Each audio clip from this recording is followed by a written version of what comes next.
बाप रे बाप, 6.5% गिरावट तो बहुत ही भारी गिरावट होती है, वो भी एक बड़े मार्केट कैप वाले स्टॉक में। एक ही दिन में अगर 6.5% की गिरावट हो जाए तो ये बहुत ही बुरा संकेत है। नमस्ते दोस्तों, मैं प्रवीण मलिक अपने इस YouTube चैनल पर आपका स्वागत करता हूं। आज बुधवार का दिन है और बुधवार के दिन बड़े बुधवार में हम दो ऐसे स्टॉक की चर्चा करते हैं जिन्होंने एक बड़ी चाल बनाई।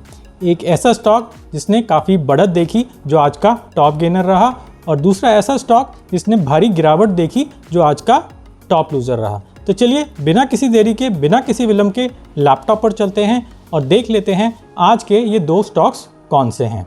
तो यहाँ पे मैंने मनी कंट्रोल की वेबसाइट खोली हुई है, तो चलिए जल्दी से देख लेते हैं आज के टॉप गेनर को और टॉप लूज़र को। तो आज का टॉप गेनर रहा एशियन पेंट्स जिसने करीब करीब 3% की बढ़त देखी, और आज का टॉप लूज़र रहा M&M महिंद्रा एंड महिंद्रा जिसने करीब करीब 6.5% की गिरावट देखी।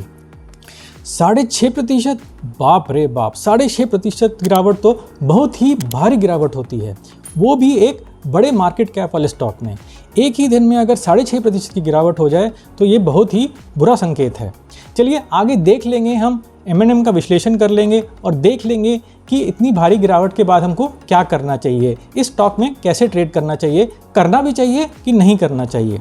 लेकिन आगे जाने से पहले मैं आपको एक बात बता देना चाहता हूँ, हम यहाँ पे जिन भी स्टॉक का विश्लेषण कर रहे हैं वो सिर्फ एक सीखने के पर्पज़ के लिए कर रहे हैं, एजुकेशनल पर्पज़ के लिए कर रहे हैं। हम यहाँ पे टेक्निकल ट्रेडिंग के बारे में सीखना चाहते हैं, इसीलिए हम दो स्टॉक्स भी रैंडमली ही लेते हैं। तो हम बुधवार को देख लेते हैं और बुधवार का टॉप गेनर और बुधवार का ही टॉप लूज़र ले लेते हैं। इन स्टॉक्स में मेरा निजी निवेश हो भी सकता है, नहीं भी हो सकता है। इन स्टॉक्स में मेरी बेचने या खरीदने की कोई राय नहीं है, कोई रिकमेंडेशन नहीं है। हम यहाँ पे विश्लेषण सिर्फ टेक्निकल ट्रेडिंग को सीखने के लिए कर रहे हैं, चार्ट्स को समझने के लिए कर रहे हैं। चलिए लैपटॉप पे वापस चलते हैं और आज के टॉप गेनर को देख लेते हैं। तो आज का टॉप गेनर रहा एशियन पेंट्स। तो ये एशियन पेंट्स का चार्ट मैंने खोला हुआ है, पिछले विश्लेषण से यहाँ पे रेखाएं बनी हुई हैं। तो एशियन पेंट्स का विश्लेषण हमने कुछ सप्ताह पहले किया था, तो कुछ सप्ताह पहले की रेखाएं यहाँ पे बनी हुई हैं। तो चलिए सबसे पहले देख लेते हैं कि एशियन पेंट्स में हमने क्या बात करी थी। तो अगर हम दैनिक चार्ट को देखें तो यहाँ पे लग रहा है कि एशियन पेंट्स ने सपोर्ट से एक बाउंस लिया है। 2-3 दिन पहले एक बड़ी अच्छी कैंडल बनी थी, अच्छी ग्रीन कैंडल बनी थी जो करीब करीब 4% की थी और एक अच्छी वॉल्यूम पर बनी थी, जो बिल्कुल सपोर्ट से बाउंस करी थी। तो आगे आने वाले समय में ये हो सकता है कि एशियन पेंट्स थोड़ा सा नीचे आए, दोबारा से यहाँ पे एक बाउंस ले और ऊपर चला जाए, या फिर ये भी हो सकता है कि एशियन पेंट्स दूसरे सपोर्ट तक पहुँच जाए और यहाँ पे बाउंस ले और फिर उसके बाद ऊपर चलना शुरू करे। तो कुछ भी हो सकता है। तो मेरी सलाह इसमें यही रहेगी कि आप इसको मॉनिटर करते रहिए, निरंतर देखते रहिए। जब भी यहाँ पे कहीं सपोर्ट के आसपास आपको एक अच्छी ग्रीन कैंडल मिले तो आप इसमें पोजीशन बनाने की सोच सकते हैं। तो हमारा विश्लेषण ये था कि हो सकता है कि भाव सपोर्ट तक आए और उसके बाद बाउंस करके ऊपर जाए। वो इस सपोर्ट तक भी आ सकता था या निचले सपोर्ट तक भी आ सकता था। इसलिए सबसे पहले साप्ताहिक चार्ट को देख लेते हैं और इन सपोर्ट को समझ लेते हैं। तो यहाँ पे हमने साप्ताहिक चार्ट पे पहले ही सपोर्ट और रेजिस्टेंस की रेखाएं बनाई हुई हैं। तो ये एक सपोर्ट की रेंज है, ये एक रेजिस्टेंस की रेंज है। अगर हम मासिक चार्ट पे जाएं तो हमको ऐसा दिखाई देगा।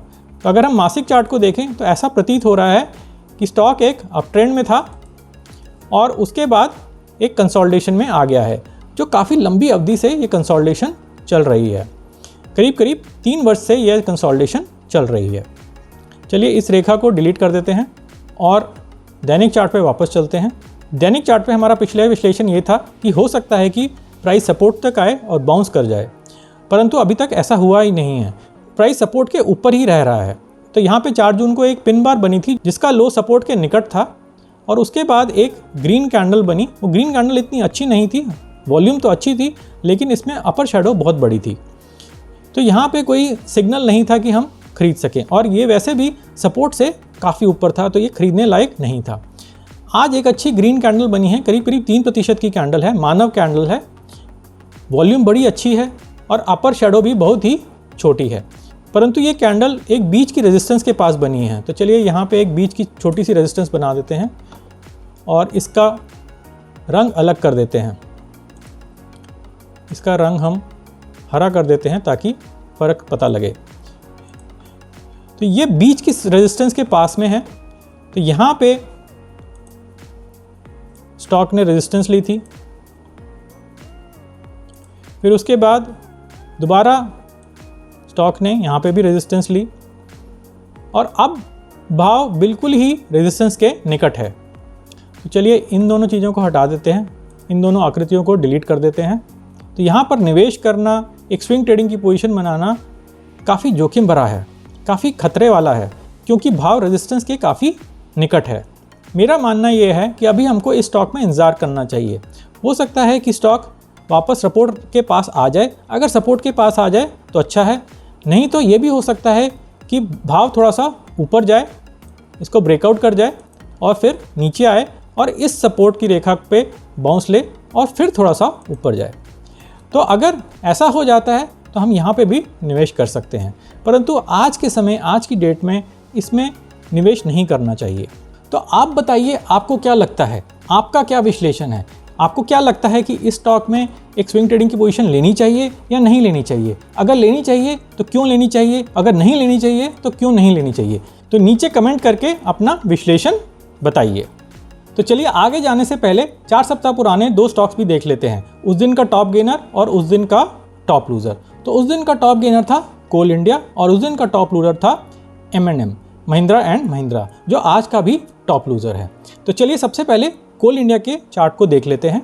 तो कोल इंडिया का चार्ट मैंने यहाँ वॉच लिस्ट में रखा हुआ है, तो ये हमने खोल दिया है। तो कोल इंडिया में एक बढ़िया सॉसर पैटर्न बना था, जिसकी रेखाएं हमने यहाँ पे बनाई हुई हैं और उसकी नेकलाइन भी हमने बनाई हुई है। तो चलिए पहले देख लेते हैं कि 4 सप्ताह पुराना हमारा विश्लेषण क्या था। तो यहाँ पे कोल इंडिया ने एक सॉसर पैटर्न बनाया था और सॉसर पैटर्न की नेकलाइन कोल इंडिया ने 31 मई को ब्रेक करी थी और उसके ब्रेक करने के बाद एक पुल बैक भी हुआ और पुल बैक के बाद 31 मई को कोल इंडिया ऊपर भी चलना शुरू हुआ, परंतु 4 जून को सब कुछ बदल गया और 4 जून को कोल इंडिया धड़ाम से नीचे गिर गया। परंतु उसके बाद पिछले सप्ताह में कोल इंडिया ने धीरे धीरे रिकवरी करी है और ये वापस इस नेकलाइन के ऊपर आ गया है। परंतु अभी कुछ कह नहीं सकते कि आगे आने वाले समय में क्या होगा। चलिए 1 घंटे की कैंडल भी देख लेते हैं। तो 1 घंटे की कैंडल्स तो मेरे को अच्छी लग रही हैं। तो 4 जून की जो आखिरी रेड कैंडल थी वो काफ़ी बड़ी कैंडल थी और वो 11:15 पे बनी और उसके बाद कोल इंडिया ने थोड़ी रिकवरी ही देखी है। तो रिकवरी 4 जून को ही शुरू हो गई थी और अगर आप देखेंगे तो कोल इंडिया ने कुछ रिकवर किया, फिर थोड़ा सा नीचे आया और उसके बाद इस वाली कैंडल पे जो 5 जून की 13:15 की कैंडल है, उसने पुरानी रेड कैंडल्स के ऊपर क्लोजिंग दी।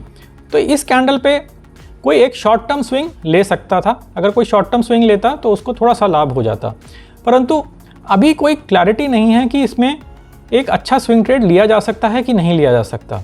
मुझे ये लगता है कि इसमें एक अच्छा पोजिशनल ट्रेड लिया जा सकता है, क्योंकि जब आप साप्ताहिक चार्ट को देखेंगे, मासिक चार्ट को देखेंगे तो एक इसमें गिरावट हुई है और गिरावट के समय हम एक अच्छा पोजिशनल ट्रेड ले सकते हैं। भाव अभी भी नेकलाइन के ऊपर ही है तो एक पोजिशनल ट्रेड तो बनता है, परंतु ये हो सकता है कि भाव थोड़ा सा नेकलाइन के ऊपर नीचे करे और फिर ही ऊपर चलना शुरू हो। तो इस प्रक्रिया में हो सकता है कि 1 सप्ताह लग जाए, 2 सप्ताह लग जाए। ट्रेंड तो ऊपर का ही है तो हम ट्रेंड के साथ ही चलेंगे। हमारा विश्लेषण ये था कि स्विंग ट्रेडिंग तभी करी जा सकती है जब भाव नेकलाइन के पास आए और वहाँ से बाउंस करे। तो भाव नेकलाइन के नीचे भी आया, वहाँ से बाउंस भी किया, लेकिन कैंडल्स बड़ी ही छोटी छोटी कैंडल्स हैं, कोई भी अच्छी कैंडल नहीं है। लेकिन हमारा विश्लेषण ये भी था कि हम इसमें एक पोजिशनल ट्रेडिंग कर सकते हैं, एक लंबी अवधि का ट्रेड ले सकते हैं। तो अभी भी वो लिया जा सकता है, तो अभी भी हम एक पोजिशनल ट्रेड ले सकते हैं, लेकिन स्विंग ट्रेडिंग अभी भी नहीं ले सकते क्योंकि कैंडल्स बड़ी ही ख़राब बनी हैं, बड़ी ही छोटी छोटी कैंडल बनी हैं जिसकी शैडो बड़ी ही लंबी है। तो आज की कैंडल भी कोई बहुत ही अच्छी कैंडल नहीं है। तो इसमें हमको इंतज़ार करना चाहिए, धैर्य रखना चाहिए और मॉनिटर करते रहना चाहिए।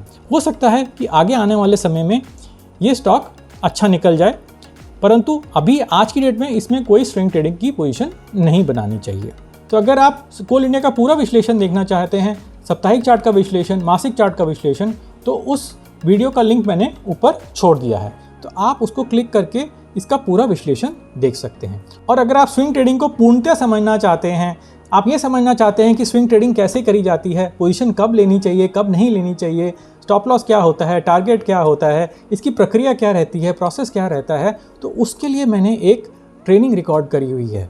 ये स्विंग ट्रेडिंग के ऊपर मैंने एक पूरा कोर्स रिकॉर्ड किया हुआ है। ये बिल्कुल निःशुल्क है, बिल्कुल ही फ्री है। तो आप इस ट्रेनिंग को इसी चैनल पे देख सकते हैं। उस ट्रेनिंग का लिंक मैंने पीछे छोड़ दिया है, उसको क्लिक करके आप इसके सारे लेसन्स देख सकते हैं। एक एक करके आराम से आप इसके लेसन्स देखिए और समझिए कि स्विंग ट्रेडिंग कैसे करी जाती है। तो चलिए वापस चलते हैं और आज के टॉप लूज़र को देख लेते हैं, जो 4 सप्ताह पहले का भी टॉप लूज़र था, वो था M&M। तो M&M में तो काफ़ी भारी गिरावट आई है, काफ़ी ख़राब कैंडल बनी है। M&M ने आज 6.5% की गिरावट देखी है। तो चलिए आगे जाने से पहले 4 सप्ताह पुराना विश्लेषण भी देख लेते हैं। सबसे पहले हम मासिक चार्ट पे चलते हैं और ये पुरानी चीज़ें हटा देते हैं। तो अगर आप इसका मासिक चार्ट देखें तो मासिक चार्ट तो बहुत ही बढ़िया लग रहा है। इतना बढ़िया शार्प अप ट्रेंड है। तो शार्प अप ट्रेंड एक तरीके से अच्छा भी होता है और बुरा भी होता है। जब ऐसे ही शार्प अप ट्रेंड बन जाए तो जोखिम बढ़ जाता है। तो जो लोग निवेशित हैं उनके लिए तो शार्प अप ट्रेंड एक अच्छी चीज़ है, परंतु जो लोग अभी निवेशित नहीं हैं उनके लिए शार्प अप ट्रेंड में एक जोखिम बन जाता है। अगर वो यहाँ ऊपरले स्तर पर निवेश करते हैं तो हो सकता है कि स्टॉक नीचे गिर जाए, और अगर स्टॉक नीचे गिरना शुरू होगा तो हो सकता है कि इसी स्पीड से वो नीचे गिरे। तो इसलिए एक शार्प अप ट्रेंड निवेश करने के लिए अच्छी चीज़ नहीं है। चलिए साप्ताहिक चार्ट को भी देख लेते हैं। तो ये पुरानी रेखा हटा देते हैं। तो साप्ताहिक चार्ट में एक अप ट्रेंड दिखाई दे रहा है। तो यहाँ पे एक कंसोलिडेशन थी और उसके बाद एक अप ट्रेंड है। तो चलिए ये आकृतियाँ भी हटा देते हैं और दैनिक चार्ट को देख लेते हैं। तो दैनिक चार्ट पे हम मूविंग एवरेजेस को दोबारा डाल देते हैं। ऐसे अप ट्रेंडिंग स्टॉक को हम मूविंग एवरेजेस को देख के ट्रेड कर सकते हैं। अगर 20 day moving average 50 day moving average से ज़्यादा हो और 50 day moving average 200 day moving average से ज़्यादा हो तो इसका मतलब है कि स्टॉक एक अच्छे अप ट्रेंड में है। अब यहाँ पर हम एक पोजीशन ले सकते हैं जब भी भाव 20 डे मूविंग एवरेज के पास आ जाए। तो जैसे कि अभी यहाँ पे आप देख रहे हैं कि यहाँ पे भाव 20 डे मूविंग एवरेज के पास आया और उससे थोड़ा सा नीचे भी गिर गया। तो अगर किसी ने यहाँ पोजीशन बनाई होती तो उसको एक अच्छा लाभ मिल जाता। उसके बाद दोबारा से यहाँ पर भाव 20 डे मूविंग एवरेज के पास आया और फिर ऊपर निकल गया, फिर 20 डे मूविंग एवरेज के पास आया, फिर ऊपर निकल गया, फिर 20 डे मूविंग एवरेज के पास आया और फिर ऊपर निकल गया। तो अभी तो ये ट्रेंड चल रहा है, हो सकता है ये ट्रेंड कभी ख़त्म हो, लेकिन जब तक ख़त्म नहीं होता तब तक हम एक जोखिम ले सकते हैं कि स्टॉक अगर 20 डे मूविंग एवरेज के पास आए तो उसके बाद ऊपर निकल सकता है। तो हमारा 4 सप्ताह पुराना विश्लेषण ये था कि महिंद्रा एंड महिंद्रा एक अच्छे अप ट्रेंड में है और यहाँ पे कुछ कंसोलिडेशन लग रही है। चलिए इस रेखा को डिलीट कर देते हैं। हमने मूविंग एवरेजेस की मदद ली थी, तो हम मूविंग एवरेजेस को अनहाइड कर देते हैं, शो कर देते हैं। तो हमने मूविंग एवरेजेस की मदद ली थी और हमने बोला था कि आगे आने वाले समय में हो सकता है कि भाव 20 डे मूविंग एवरेज से बाउंस करे। अगर 20 डे मूविंग एवरेज से बाउंस करता है तो हम यहाँ पे एक स्विंग ट्रेडिंग की पोजीशन ले सकते हैं। तो भाव ने 20 डे मूविंग एवरेज पे कल बाउंस किया था। 9 जुलाई को एक अच्छी ग्रीन कैंडल बनी थी जो करीब 2.5% की कैंडल थी और पिछली काफ़ी सारी कैंडल्स के भाव को ब्रेक किया था, परंतु आज की कैंडल ने सब कुछ ख़राब कर दिया है। तो कल का जो ब्रेकआउट था वो एक फॉल्स ब्रेकआउट था, एक फॉल्स सिग्नल था। तो ऐसा होता है कि कभी कभी हमको एक फॉल्स सिग्नल मिल जाता है और हम एक ट्रेड ले लेते हैं, परंतु अगर हमने एक प्रॉपर स्टॉप लॉस रखा हुआ है तो हम एक भारी लॉस से बच जाते हैं। तो आज तो इस स्टॉक ने काफ़ी भारी गिरावट देखी है और वो भी एक भारी वॉल्यूम के साथ देखी है। तो इसमें तो मेरी खरीदने या बेचने की कोई भी राय नहीं है। हमको इस स्टॉक में इंतज़ार करना चाहिए, परंतु हो सकता है कि कई ट्रेडर्स बोलें कि यहाँ पे एक शॉर्ट पोजीशन बनती है क्योंकि भाव ने एक पुराने बेस को ब्रेक कर दिया है। पुराने बेस की बात करें तो यहाँ पे एक बेस बनता है जिसको भाव ने ब्रेक कर दिया है। ये बात तो सही है कि भाव ने काफ़ी ब्रेक कर दिया है, लेकिन उसके नीचे जाके ये बंद हो गया है। तो आज की डेट में मेरे हिसाब से इसमें शॉर्ट पोजीशन भी नहीं बनानी चाहिए, लेकिन अगर आपको शॉर्ट पोजीशन बनानी है तो आपको इंट्राडे चार्ट्स देखने पड़ेंगे। आपको 1 घंटे के चार्ट्स, 15 मिनट के चार्ट्स देखने पड़ेंगे, तभी आप एक शॉर्ट पोजीशन बना सकते हैं। डेली चार्ट की कैंडल्स को देख के आप इसमें शॉर्ट पोजीशन नहीं बना सकते। और वैसे भी मेरी एडवाइस यही रहेगी कि आप शॉर्ट पोजीशन ना बनाइए। पहले आप स्विंग ट्रेडिंग में लॉन्ग पोजीशंस को सीख लीजिए। जब आप लॉन्ग पोजीशन में एक्सपर्ट हो जाएं, उसके बाद ही आप शॉर्ट पोजीशन पे काम करना शुरू करिए। तो आगे आने वाले समय में ये हो सकता है कि भाव 50 डे मूविंग एवरेज से बाउंस करे। अगर भाव 50 डे मूविंग एवरेज से बाउंस करता है तो वहाँ पे हम एक स्विंग ट्रेडिंग की पोजीशन ले सकते हैं, परंतु ये इतनी जल्दी नहीं होगा। हो सकता है कि इस पूरी मूव में 3-4 सप्ताह लग जाएं, हो सकता है उससे भी ज़्यादा लग जाएं। लेकिन जब तक हमको एक प्रॉपर बाई का सिग्नल नहीं मिल जाता, हम इसमें ट्रेड नहीं करेंगे। ये भी हो सकता है कि भाव 50 डे मूविंग एवरेज को भी तोड़ के नीचे निकल जाए। अगर वो 50 डे मूविंग एवरेज को भी तोड़ देता है तो इस चार्ट का स्ट्रक्चर बिल्कुल ही ख़राब हो जाएगा। उसके बाद तो इसमें स्विंग ट्रेडिंग की पोजीशन बनाने में बहुत समय लगेगा। तो चलिए आज का वीडियो समाप्त करते हैं और मेरे को बताइए कि आपको ये वीडियो कैसा लगा। नीचे कमेंट करके बताइए कि आपको ये वीडियो कैसा लगा और आप इसमें और क्या देखना चाहते हैं। अगर आपको ये वीडियो पसंद आया है, आशा है कि ज़रूर पसंद आया होगा, तो इस वीडियो पे जोर का थम्स अप दबाइए और इसको अपने मित्रों के साथ शेयर भी करिए। तो चलिए अगले सप्ताह तक नमस्ते और धन्यवाद।